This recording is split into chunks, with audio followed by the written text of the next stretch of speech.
The containment protocol. The message appeared simultaneously on every digital screen across Earth at precisely 3:14 p.m. Greenwich Mean Time. Billions of displays, smartphones, computers, televisions, billboards, flickered momentarily before displaying identical text in the viewer's native language. By unanimous decree of the Galactic Sovereign Council, the planetary system designated Sol 3 and all indigenous lifeforms therein are hereby placed under Level 7 Containment Protocol. Any attempt to breach established boundaries will result in immediate neutralization. This measure is non-negotiable and will remain in effect until Sol 3 inhabitants demonstrate sufficient evolutionary advancement to warrant reconsideration. Director Julian Winters stood motionless in the Pentagon's Crisis Command Center, watching as dozens of intelligence analysts scrambled to trace the source of the transmission. After 30 years in global security operations, he had prepared for countless threats: nuclear proliferation, bioterrorism, climate catastrophes, but nothing like this. Satellite feed incoming, announced Dr. Eliza Nakamura, the Defense Department's head of quantum communications. The wall-size display shifted to show a real-time view of Earth from orbit. Something was different. A faint amber haze encircled the planet like a translucent shell, extending well beyond lunar orbit. "That wasn't there an hour ago," Winters said softly. "What exactly are we looking at, Doctor?" "Some kind of energy barrier," Nakamura replied, her voice steady despite the circumstances. "It's permeable to light and certain electromagnetic frequencies, but..." She paused, checking incoming data. "Our test signals aren't penetrating beyond Mars. We're effectively cut off from deep space exploration." The Joint Chiefs entered the room, followed by the Secretary of Defense and a tall man with salt and pepper hair whom Winters didn't recognize. "Director Winters," the Secretary nodded. "Meet Professor Tomas Ikari, Director of SETI's Xenobiological Division. He may have some context for our situation." Professor Ikari wasted no time. "For the past 14 months, we've been detecting unusual signal patterns from the Kuiper Belt. Initially, we believed they were natural phenomena until 6 weeks ago when we isolated patterns consistent with artificial intelligence algorithms. We've been monitoring them since." "You knew about potential alien contact for 6 weeks without informing national security?" General Rivera demanded. "We informed the appropriate channels," Ikari replied calmly. "But we weren't certain until now. What we're seeing is consistent with technologies theorized in our most advanced physics models, spatial manipulation on a scale we've only dreamed of." "What exactly is a Level 7 containment protocol?" Winters asked. Ikari's expression darkened. "We have no definitive knowledge, but based on the barrier's configuration, it appears to be a perfect sphere with a radius of approximately 250 million kilometers, just beyond Mars' orbit. Everything within that boundary, Earth, the Moon, our satellites, Mars outposts, all isolated from the rest of the universe. Can we break through it?" General Rivera asked. "With our current technology?" Ikari shook his head. "It would be like Neanderthals trying to build quantum computers." Dr. Vanessa Osei adjusted the sensitivity on her vessel's spectral analyzer as the research ship Hawking approached the boundary. As NASA's senior xenophysicist, she had been dispatched to investigate the barrier that had appeared 72 hours earlier. Approaching 10,000 kilometers from the projected boundary, her pilot, Captain Rodrigo Vargas, announced. Vanessa nodded, attention fixed on the readings. "The energy signature doesn't match anything in our databases. It's not actually blocking matter, it's redirecting it through higher dimensional space. Like a cosmic detour sign." "What does that mean for us?" Vargas asked. "It means we could probably fly right into it and somehow end up back where we started. A perfect quarantine, no destruction necessary." The Hawking's communication system crackled. "Dr. Osei, this is Houston. We're detecting another vessel approaching your position. It's not one of ours." Vanessa rushed to the viewport. At first, she saw nothing but stars and the faint shimmer of the barrier. Then a distortion, like heat waves over desert sand, resolved into a sleek craft about half the size of the Hawking. Its surface was deep emerald with geometric patterns that pulsed with inner light. "Houston, we have visual confirmation of an unidentified vessel," Vargas reported, his voice remarkably steady. "Appears to be of non-terrestrial origin, approximately 300 meters from our position and holding." Vanessa's instruments suddenly registered multiple unknown energy signatures. "They're scanning us."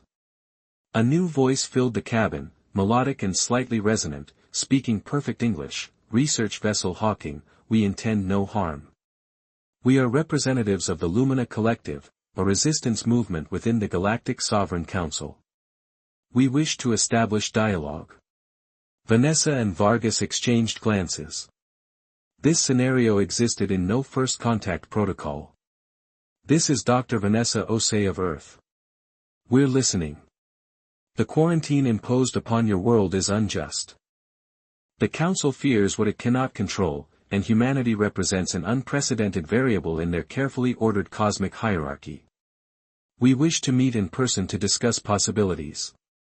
"How do we know this isn't a trap?" Vargas whispered. Vanessa considered this. "If they wanted to harm us, why bother talking?" She activated the comm. "We're open to meeting. What do you propose?" Director Winters led a small team through the dense forests of Yellowstone National Park, following coordinates provided by Dr. Osei after her encounter at the barrier. The autumn chill permeated the air, but Winters barely noticed, his mind racing with possibilities and threats. "Signal's getting stronger," said Lieutenant Reyes, checking her handheld detector. "Whatever it is, it's emitting significant energy for something so small." They emerged into a small clearing where a perfect circle of vegetation had been altered, not destroyed, but transformed into iridescent blue-green plants unlike anything on Earth. At the center hovered what appeared to be a crystalline dodecahedron about 1 meter in diameter, suspended half a meter above the ground. "Hold position," Winters ordered, raising his hand. Professor Ikari stepped forward cautiously, scanning the object. "It's some kind of automated envoy. Been here for at least 12 hours according to environmental readings." The dodecahedron suddenly shifted, its surface rippling like liquid crystal before opening along invisible seams. Winters and his team tensed, but Professor Ikari held up his hand. "Wait," he said. "It's establishing communication." From the opening emerged a holographic projection, a humanoid figure with elongated limbs, a slender torso, and facial features that seemed both familiar and alien. Its skin appeared to shift colors subtly, like the surface of a soap bubble. "I am Ellerin of the Lumina Collective," the figure announced. "This automated interface allows me to communicate from a safe distance." "Safe for whom?" Winters asked. The alien's expression shifted in what might have been amusement. "For both parties, Director Winters. My physical form would find your atmosphere oxidizing, and you might find my biochemistry disconcerting. You know who I am. We have been monitoring your civilization for considerable time. Your response to the containment is of particular interest to the collective." Professor Ikari stepped forward. "Why has Earth been quarantined?" "Officially, because humanity represents an unacceptable risk to galactic stability. Your technological development is proceeding at an unprecedented rate while your cognitive and social evolution appears inconsistent by Council metrics. This creates what they term a dangerous divergence." "And unofficially?" Winters pressed. Ellerin's hologram flickered slightly. "Unofficially, humanity possesses something the Council fears deeply, a unique combination of genetic adaptability and cognitive potential that defies their predictive models." "What does that mean in practical terms?" asked Professor Ikari. "It means that while most species' evolutionary paths can be calculated over millennia with 99.8% accuracy, yours cannot be predicted beyond a single century. You are, in essence, a wild card in the carefully balanced galactic ecosystem." Winters exchanged glances with Ikari. "So they've trapped us here because they can't predict what will become." "Precisely. The Council operates on principles of order and control. Unpredictability is considered an existential threat. But the Lumina Collective believes differently. Ikari suggested. We see humanity's potential as valuable, worth nurturing rather than containing. Diversity strengthens the cosmic tapestry. Why would you help us? Winters asked, suspicion evident in his tone. Because the collective was once in a similar position. Our cognitive adaptation capabilities drew council concerns millennia ago. We were forced to compromise our potential to gain acceptance. We do not wish to see your species face similar limitations. Ellorin's hologram raised a hand, and a complex three-dimensional model appeared beside him. This is a simplified representation of human DNA compared to other sentient species in the galaxy. The model showed a double helix surrounded by pulsing nodes of light, alongside several other similar but distinctly different structures. Most sentient species have between 5 and 15% unsequenced DNA, genetic material with no apparent function. Humans have over 78%. The Council believes this is evidence of your incomplete evolution. But you disagree, Ikari said, studying the model intently. Our research suggests this genetic material is not junk at all, but rather potential, like blank pages waiting to be written upon.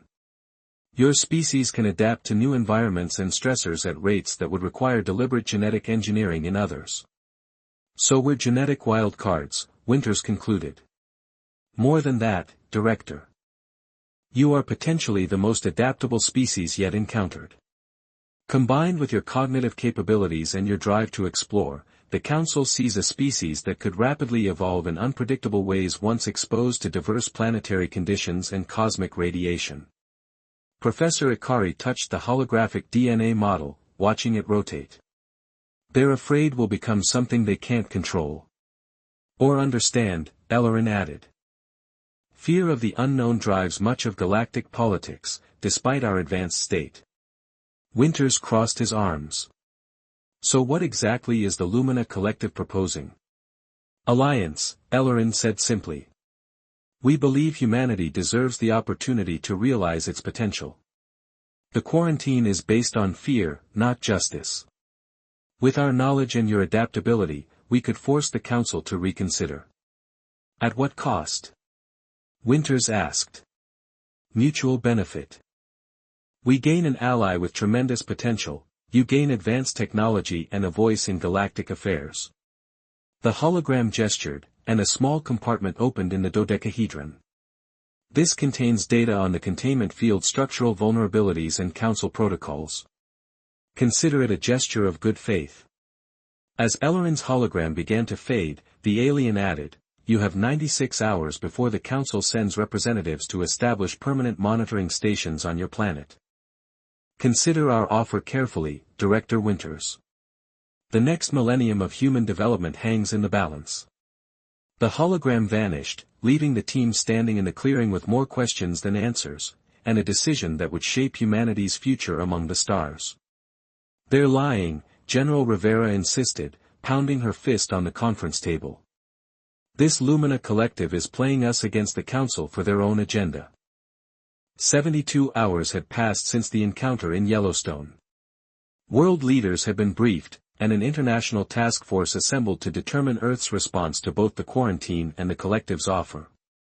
Director Winters studied the holographic display showing the alien data they'd received. Possibly. But their information about the containment field matches everything our scientists have observed. And they could have attacked us at any point. Professor Ikari nodded. The genetic analysis they provided explains several evolutionary anomalies we've never been able to account for. There's truth in their information, even if it's not the complete picture. UN Secretary-General Lee, who had been quietly listening, finally spoke. Dr. Osei, you've had the most direct contact with these beings. What's your assessment? Vanessa Osei had been brought back from the Hawking mission to join the crisis team. The Lumina representatives demonstrated consistent behavior. They had multiple opportunities to act against us but didn't. They seemed genuinely concerned about the quarantine's impact on our development. But can we trust them enough to form an alliance against a vastly more powerful organization we know almost nothing about? Lee pressed. I don't think we have much choice, Winters said. In 24 hours, Council officials will arrive to establish permanent monitoring. Once that happens, any chance of negotiating from a position of strength evaporates. The room fell silent as the implications sank in. What about the containment field analysis? Lee asked. Do we have options there? Dr. Nakamura stepped forward. According to the Lumina data, the field has periodic fluctuations, microscopic windows where targeted signals might penetrate. If we coordinate our global satellite network, we might be able to establish communication beyond the barrier. To what end? Rivera asked. To let the galaxy know we won't accept imprisonment, Winters replied. The Lumina aren't the only dissenting voice out there. If we can reach others. And what if the Council detects our attempts? Lee asked. Professor Ikari's expression was grim. The message mentioned neutralization as the consequence for attempted breach. So we risk extinction, Rivera said. Or we accept eternal containment, Winters countered. Humanity confined to this solar system, forever. Dr. Osei, who had been reviewing the genetic data, suddenly spoke up. There's something else in this information that we've overlooked. She manipulated the holographic display, highlighting a sequence in the human DNA model. According to these Lumina notes, certain human genetic sequences become active under specific electromagnetic conditions, including those present at the edge of the containment field. Active how? Ikari asked, leaning forward. They don't specify, but they suggest it relates to our unrealized potential. What if this quarantine isn't just about keeping us in, but about preventing something from awakening within us? A heavy silence fell over the room as the team contemplated this possibility, that humanity's greatest capabilities remained locked within their very cells, and that the greatest fear of the Galactic Council wasn't just what humans might become, but what they already were. The Liberation Initiative. The countdown to the Galactic Council's arrival had begun. With less than 24 hours remaining, United Earth Command, hastily formed from military and scientific leaders of major nations, convened in their underground facility beneath the Swiss Alps. The Lumina data checks out, Dr. Nakamura announced, her holographic display showing a complex three-dimensional model of the containment field. We've identified 7 points of resonance vulnerability in the barrier, occurring in predictable 90-minute cycles. Director Winters nodded, studying the pattern. And you're certain these aren't traps designed to trigger the neutralization protocol? As certain as we can be, Professor Ikari replied. We've conducted remote tests using automated probes. The field demonstrates consistent behavior at these exact coordinates, brief moments of phase variance that might allow targeted transmission. Dr. Osei stood beside a different display, this one showing the mysterious genetic sequences they discovered in the Lumina data. What troubles me is the connection between these resonance points and the dormant sequences in human DNA. The patterns are too similar to be coincidental. Secretary General Lee frowned. You believe there's a deliberate correlation? I believe, Osei said carefully, that these field vulnerabilities might be an unintended consequence of containing a species with our particular genetic makeup. Like trying to keep water in a sieve, our very nature creates openings. General Rivera, who had been skeptical from the beginning, surprisingly nodded in agreement. Which gives us our first tactical advantage. We know something about the field that its creators either don't know or don't believe we can exploit. Here's what we propose, Winters said, activating the main strategic display. A coordinated global effort, 7 teams at 7 locations, utilizing the Lumina tech specifications to attempt simultaneous transmission through the vulnerable points. Not to break the containment, but to broadcast. Broadcast what? Lee asked. The truth, Winters replied simply. That Earth is being illegally quarantined against galactic conventions. The Lumina data suggests the Council's action violates at least 17 principles of the Greater Galactic Charter they claim to uphold. A legal challenge? Rivera scoffed. We're facing extinction, and you want to file a complaint? Professor Ikari smiled thinly. It's more strategic than it sounds, General. According to Lumina intelligence, the Council maintains power through perceived legitimacy.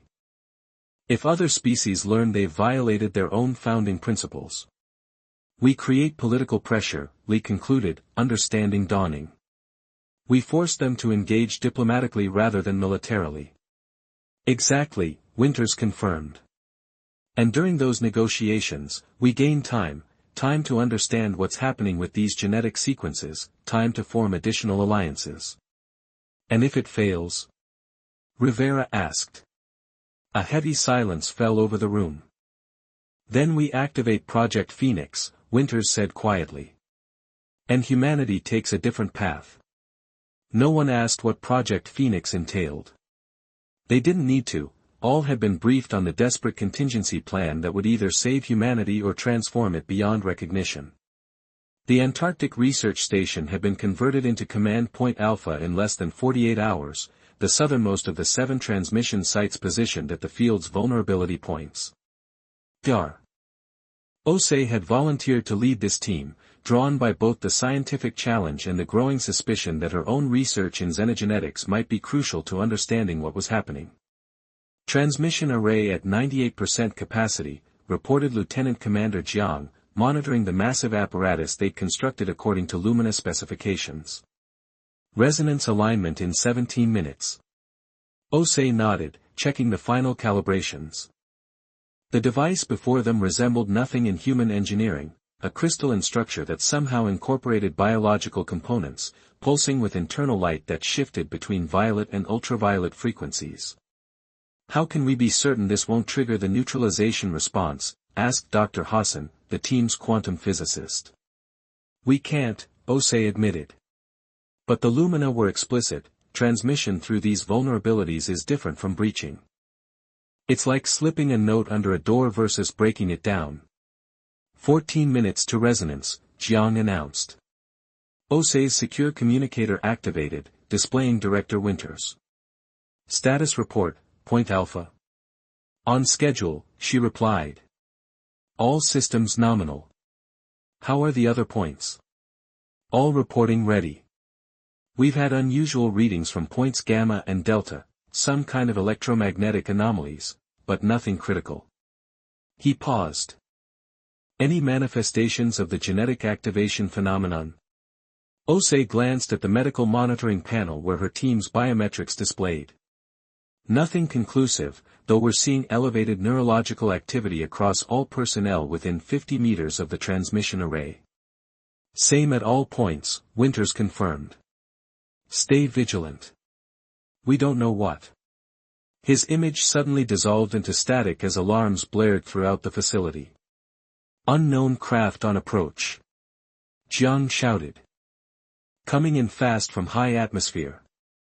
The external cameras showed a sleek, obsidian vessel descending toward their position. Unlike the Lumina craft, this one radiated a sense of cold purpose, no ornate designs, no luminescent patterns, just efficient, predatory lines.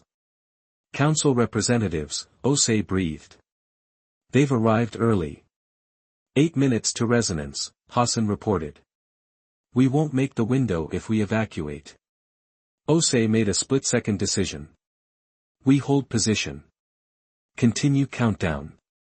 The facility shuddered as the alien craft landed less than 200 meters away. External cameras showed a section of the vessel's hull dissolving to reveal 3 tall, silvery figures. They moved with unnatural grace, seeming to glide rather than walk across the ice. 5 minutes to resonance, Jiang reported, voice tense but steady. The facility's main airlock cycled without authorization. Whatever security measures they had in place meant nothing to the advanced technology of the Council representatives. Continue the countdown, Osei ordered. No matter what happens, that transmission goes out. The inner doors slid open. 3 beings entered, humanoid in basic shape, but clearly alien. Their skin resembled polished mercury, constantly shifting and flowing. They had no visible facial features except for luminous, pale blue orbs where eyes would be. When the central figure spoke, its voice came not from a mouth but seemed to manifest directly in the humans' minds. This activity violates containment protocol directives. Cease immediately. Osei stepped forward, heart pounding but resolve firm. We are exercising our right to communicate under Section 7 of the Greater Galactic Charter. We are not attempting to breach containment. The alien's featureless face betrayed no emotion, but the temperature in the room seemed to drop several degrees. Your species has no standing under charter law. The containment decision is final. 3 minutes to resonance, Hassan whispered. The central alien gestured, and the transmission array's crystals dimmed momentarily. Your attempt to utilize resonance vulnerabilities is noted. This adaptation will be eliminated. Osei felt a wave of dizziness wash over her, followed by something unexpected, a surge of clarity and strength. Around her, she noticed her team standing straighter, eyes suddenly more focused, movements more decisive. You can't just imprison an entire species, she said, her voice stronger than she expected. We've done nothing to warrant this treatment. Your potential warrants preemptive action, the alien replied. Your species represents an unacceptable variable. 1 minute to resonance, Jiang announced, his voice carrying a new timbre of authority. The aliens moved toward the transmission array, silver limbs extending. This ends now. What happened next would later be described differently by each witness, but all agreed on one thing: something fundamental changed in that moment. Dr. Osei felt it first, a sensation like static electricity across her skin, then deeper, racing along her neural pathways. The dormant genetic sequences were awakening. It's happening, Hassan gasped, staring at his hands where faint blue patterns had begun to trace along his veins. The field resonance is triggering the activation. The aliens halted, their featureless faces somehow conveying alarm. Genetic prohibition failing, one communicated. Emergency protocol. Resonance achieved. Jiang shouted. The transmission array flared to brilliant life, pulsing with energy that somehow connected with the newly awakening patterns in the humans. Osei felt herself become part of the transmission, not just sending it, but somehow embodying it. Knowledge flowed through her consciousness, understanding beyond anything humans had achieved. We are the message, she realized aloud. The aliens retreated, their silver forms rippling with what might have been fear. Containment breach imminent. Neutralization authorized. But before they could act, the transmission completed its cycle. The array dimmed, but the patterns in the human's skin remained, pulsing with internal light. Osei stood taller, sensing new capabilities awakening within her cellular structure. The neutralization option is no longer available to you, she said, somehow knowing this to be true. The resonance has triggered what you feared, what you tried to prevent. We are changing. The lead alien seemed to confer silently with its companions before addressing the humans again. This development was unforeseen. The Council will reconsider its approach. No, Osei said firmly. The Council will negotiate. As equals. The containment ends now, or what we become next will be entirely your responsibility. 2 weeks later, Director Winters stood on the observation deck of the International Space Station, watching as the amber containment field slowly dissolved into shimmering particles that dispersed into space. Beside him, the Lumina representative Ellerin observed in physical form, a slender being whose iridescent skin shifted with emotion. The Council rarely reverses its decisions, Ellerin remarked. Your species has accomplished something unprecedented. With your help, Winters acknowledged. We provided information. What your people did with it was unexpected. Even to us. Ellerin gestured toward Earth below. The genetic awakening was theorized but never witnessed. Over 14% of your population now shows signs of activation. Winters nodded soberly. And we still don't fully understand what it means. New abilities emerging daily, enhanced cognition, cellular regeneration, electromagnetic sensitivity. Some are already calling it the next stage of human evolution. Because it is, Ellerin confirmed. But natural, not engineered. The potential was always there, dormant in your junk DNA. The containment field's resonance pattern simply provided the catalyst. Which raises the question, was this truly an unforeseen consequence, or did someone plan for this possibility? Winters asked, studying his alien ally carefully. Ellerin's skin rippled with what might have been amusement. The collective has long believed that controlling evolution is both impossible and unethical. We simply created conditions where natural processes could unfold. By telling us exactly where the field vulnerabilities were. Information wants to be free, Director. As do all sentient beings. Below them, Earth continued its serene rotation, but everything had changed. Humanity stood at the threshold of a new era, no longer contained, no longer isolated, an awakening to potential that had been locked within their DNA for millennia. The Council has agreed to formal diplomatic relations, Ellerin said. You'll be permitted representatives in the Galactic Assembly. It's unprecedented for a species at your developmental stage. They're afraid of us, Winters observed. With reason, Ellerin replied. Your people accomplished in 2 weeks what most species require millennia to achieve. And you've only just begun.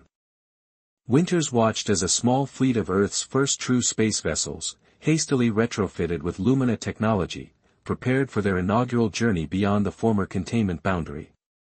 Operation Prometheus, they'd called it, bringing the fire of the gods to humanity. What happens now? He asked. Ellerin's skin shifted to deep blue, a sign of sincere emotion. That, my friend, is the question that terrified the Council from the beginning.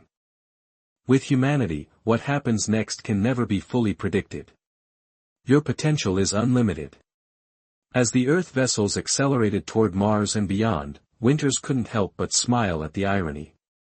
The Galactic Council's greatest fear had been humanity breaking free, not just from the physical containment, but from the limitations of their own biology. In trying to prevent that very outcome, they had instead accelerated it.